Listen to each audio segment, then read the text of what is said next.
I don't remember a lot of discussions with my dad when I was younger when he imparted the message to me, you can't, you can't.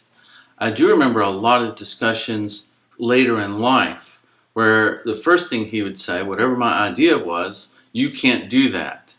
Oh, I'd like to have rental property, you can't do that. And he'd give me a whole list of reasons why it can't be done, when of course it can be done. And when he said you can't to me, he wasn't talking about, or what he was talking about is my idea. Whatever my idea was bad, and he told me you can't do that. But my ideas were not bad morally, or they were not impossible. I'll give you some for examples. Now these may not be historically correct, but this was the type of idea that I had that my dad rejected with the message you can't. I'd like to take a solo backpacking trip. You can't do that.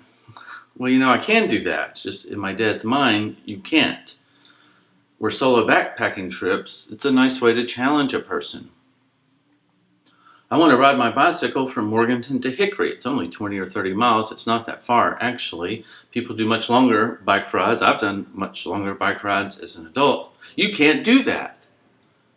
It was that type of message that I got from my dad over and over and over. And I remember more of that language from my teenage years and adult years, where he would always say, you can't, you can't, you can't, no matter what my idea was.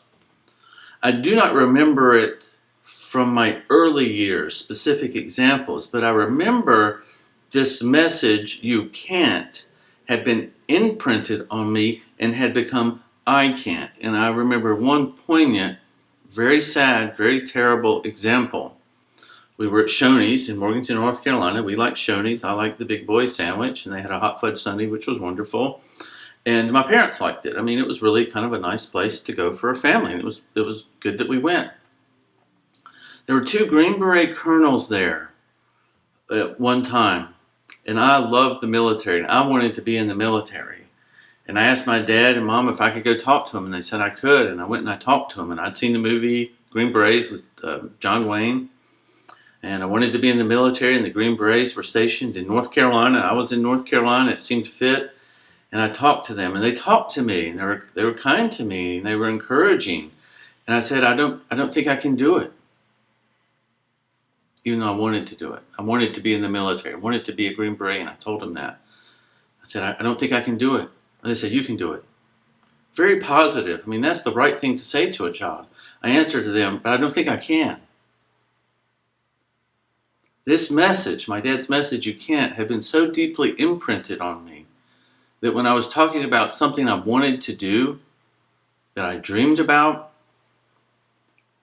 when the Green Berets told me, you can do it, I said, I can't. So they told me another time, you can do it. I responded a third time, I can't. I remember the look on their face. I don't know how to describe it, but it was a look of disappointment, I guess, at the very least. That message had taken hold of me so badly and deeply that really defined me. And it was a defined helplessness. I was in my early teens at this time, maybe not even a teenager, maybe 11 or 12, something like that. What a terrible message to impart to a child, for a father to impart to his son. But that's the message my father imparted to me. And this is just a terrible example of how, my dad's you can't became my I can't. If you think we should speak up about abuse, please subscribe to my channel.